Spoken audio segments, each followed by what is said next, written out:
बहुत पुराने जमाने की बात है। मिस्र की सरजमीन पर एक ऐसा दौर आया जब जुल्म, घमंड और नाफरमानी ने इंसानों के दिलों को अंधा कर दिया था। उस मुल्क का हाकिम अपने आप को सबसे बड़ा समझता था। लोग उसे फिरौन कहते थे। वो इतना मगरूर था कि अपनी ताकत, दौलत और हुकूमत के नशे में ये कहने लगा कि वही सबसे बड़ा रब है। उसके महल ऊंचे थे, फौज ताकतवर थी और खजाने बेशुमार थे, मगर उसके दिल में इंसाफ और रहम नाम की कोई चीज नहीं थी। फिरौन की हुकूमत में बनी इसराइल नाम की एक कौम रहती थी जिसे उसने गुलाम बना रखा था। उनसे सबसे मुश्किल काम करवाए जाते, उन पर तरह तरह के जुल्म किए जाते।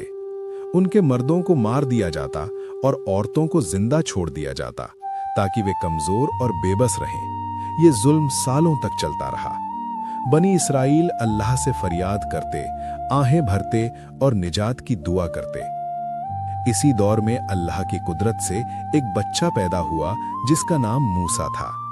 अल्लाह ने उसकी माँ के दिल में इल्हाम डाला कि उसे एक संदूक में रखकर दरिया में छोड़ दो। डरना मत, हम उसे तुम्हारे पास वापस लाएंगे और उसे अपना रसूल बनाएंगे। माँ का दिल कांप रहा था, मगर अल्लाह के हुक्म पर उसने ऐसा ही किया। वो संदूक बहता हुआ फिरौन के महल तक पहुंच गया। फिरौन की बीवी आसिया ने उस बच्चे को देखा तो उसका दिल पिघल गया। उसने कहा, ये बच्चा मेरी और तुम्हारी आंखों की ठंडक है, इसे मत मारो। इस तरह जो बच्चा फिरौन के जुल्म से बचाने के लिए दरिया में छोड़ा गया था, वही उसके महल में पलने लगा। मूसा बड़े हुए, अल्लाह ने उन्हें समझ, हिकमत और ताकत दी। एक दिन उन्होंने देखा कि एक मिस्री आदमी बनी इसराइल के एक आदमी पर जुल्म कर रहा है। मूसा ने उसे छुड़ाने के लिए एक घूंसा मारा, मगर वो आदमी मर गया। मूसा को बहुत अफसोस हुआ।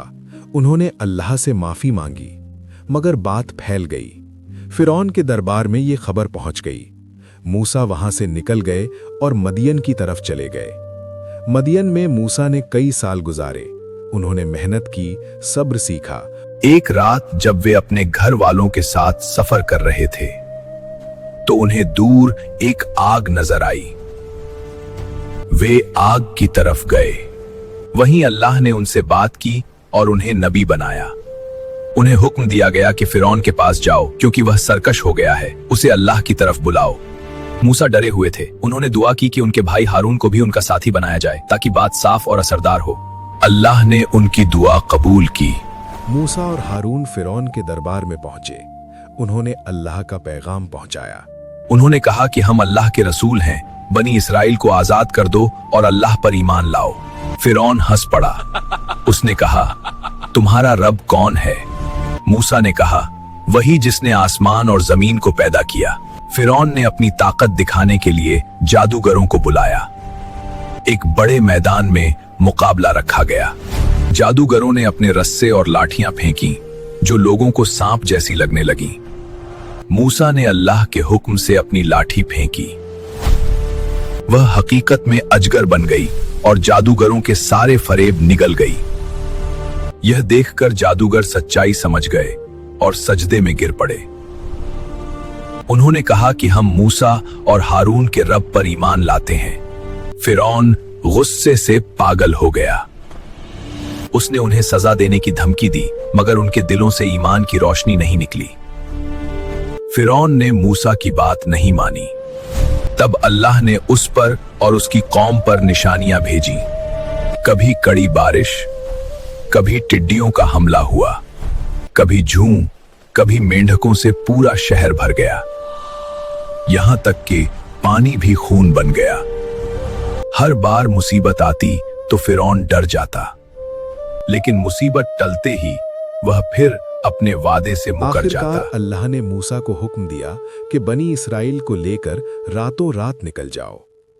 मूसा अपनी कौम को लेकर निकल पड़े। जब फिरौन को यह खबर मिली तो वह आग बबूला हो गया। उसने अपनी बड़ी फौज के साथ उनका पीछा किया।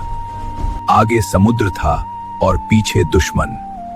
बनी इसराइल डर गए और घबराने लगे।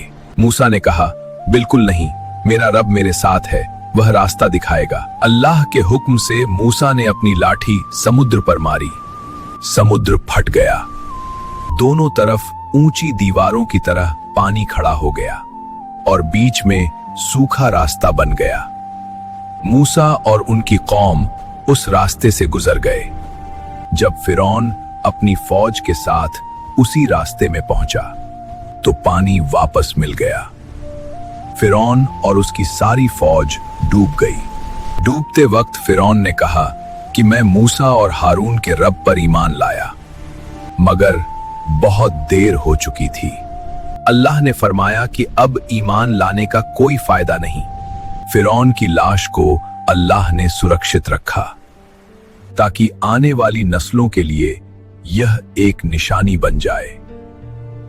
फिरौन के डूब जाने के बाद जब समुंदर शांत हुआ, बनी इस्राएल ने अपनी आंखों से देखा कि उनका सबसे बड़ा दुश्मन हमेशा के लिए खत्म हो चुका है। जिस फिरौन की ताकत से वे कांपते थे, जिसकी फौजों के नाम से उनके बच्चों की नींद उड़ जाती थी, वो अल्लाह की कुदरत के सामने बिल्कुल बेबस था। समुंदर के किनारे खड़े होकर बनी इस्राएल ने अल्लाह का शुक्र अदा किया। मूसा अलैहिस्सलाम ने कहा, यह तुम्हारे सब्र और अल्लाह पर भरोसे का नतीजा है। लेकिन इंसान की फितरत अजीब होती है। जुल्म से आजादी मिलने के बाद भी बनी इस्राएल के दिलों में पूरा सब्र और शुक्र पैदा नहीं हुआ। कुछ ही समय बाद वे एक ऐसी कौम के पास से गुजरे जो बुतों की पूजा कर रही थी। उन्होंने कहा, ए मूसा, हमारे लिए भी ऐसा ही कोई माबूद बना दो। मूसा अलैहिस्सलाम ये सुनकर बहुत नाराज हुए। उन्होंने कहा, अल्लाह ने तुम्हें फिरौन जैसे जालिम से बचाया, समुंदर को चीर कर रास्ता दिया, फिर भी तुम बुतों की बात कर रहे हो। इसके बाद अल्लाह के हुक्म से बनी इस्राएल रेगिस्तान की तरफ बढ़े।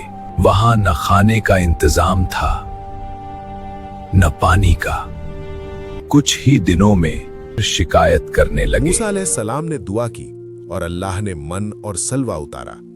और सलवा यानी बटेर भेजे ताकि वे भूखे न रहें। तो अल्लाह के हुक्म से मूसा ने अपनी लाठी पत्थर पर मारी और 12 चश्मे फूट पड़े, हर कबीले के लिए अलग अलग। इन सब नेमतों के बावजूद बनी इस्राएल बार बार नाशुक्री करते रहे। वे कहते, हमें तो वही सादा खाना मिलता है, हम तरह तरह की सब्जियां चाहते हैं। मूसा अलैहिस्सलाम ने समझाया कि जो अल्लाह ने दिया है उसी में भलाई है, मगर उनकी आदत थी शिकायत करना। इसी दौरान अल्लाह ने मूसा अलैहिस्सलाम को तूर पहाड़ पर बुलाया। उन्हें हुक्म दिया गया कि 40 रातें वहां रहकर अल्लाह का कलाम हासिल करें। मूसा ने हारून को अपनी कौम का जिम्मेदार बनाया और तूर की तरफ चले गए। मूसा के जाते ही बनी इस्राएल गुमराही में पड़ गए। सामरी नाम के आदमी ने सोने का बछड़ा बनाया और लोगों को बहका दिया और कहा कि यही तुम्हारा और मूसा का माबूद है। बहुत से लोग उसके झांसे में आ गए और उस बछड़े की पूजा करने लगे। हारून अलैहिस्सलाम ने बहुत समझाया। वे कहते रहे कि जब तक मूसा वापस नहीं आते हम इसी की पूजा करेंगे। जब मूसा अलैहिस्सलाम तूर से वापस आए और अपनी कौम को इस हाल में देखा, उन्हें बहुत दुख हुआ। भाई हारून से पूछा कि तुमने उन्हें क्यों नहीं रोका? हारून ने कहा कि मैंने कोशिश की थी मगर ये लोग हावी हो गए थे। मूसा अलैहिस्सलाम ने सामिरी को बुलाया और उससे पूछा कि उसने ऐसा क्यों किया, मगर मूसा ने उसे कड़ी सजा दी और कहा कि अब तू पूरी जिंदगी लोगों से दूर रहेगा, और बछड़े को जला दिया गया। इसके बाद बनी इस्राएल ने अपने गुनाह पर शर्मिंदगी जाहिर की। मूसा अलैहिस्सलाम ने अल्लाह से उनके लिए माफी मांगी। अल्लाह ने तौबा का दरवाजा खोला, मगर साथ ही यह भी बताया कि गुनाह का असर यूं ही खत्म नहीं होता। यह वाकया बनी इस्राएल के इतिहास पर एक गहरी छाप छोड़ गया। फिर अल्लाह ने मूसा को तौरेत अता की जिसमें हिदायत और कानून थे। मगर जब मुकद्दस सरजमीन में दाखिल होने का हुक्म मिला तो बनी इस्राएल डर गए। उन्होंने कहा, तुम और तुम्हारा रब जाओ, हम यहीं बैठे रहेंगे। अल्लाह ने फैसला किया कि वे 40 साल रेगिस्तान में भटकेंगे। इन सालों में मूसा अलैहिस्सलाम उन्हें सब्र सिखाते रहे। आखिरकार उनकी जिंदगी का वक्त पूरा हुआ। अल्लाह ने उनकी दुआ कबूल की। मूसा के बाद यशू बिन नून ने क़यादत संभाली। उन्हीं के ज़माने में बनी इसराइल मुक़द्दस सरज़मीन में दाखिल हुए। कुरान हमें सिखाता है कि चमत्कार काफ़ी नहीं जब तक दिल में ईमान और इताअत ना हो। ये कहानी हर दौर के इंसानों के लिए एक पैगाम है। जुल्म का अंजाम हमेशा फिरौन जैसा होता है और असली आज़ादी दिल का अल्लाह के आगे झुक जाना है।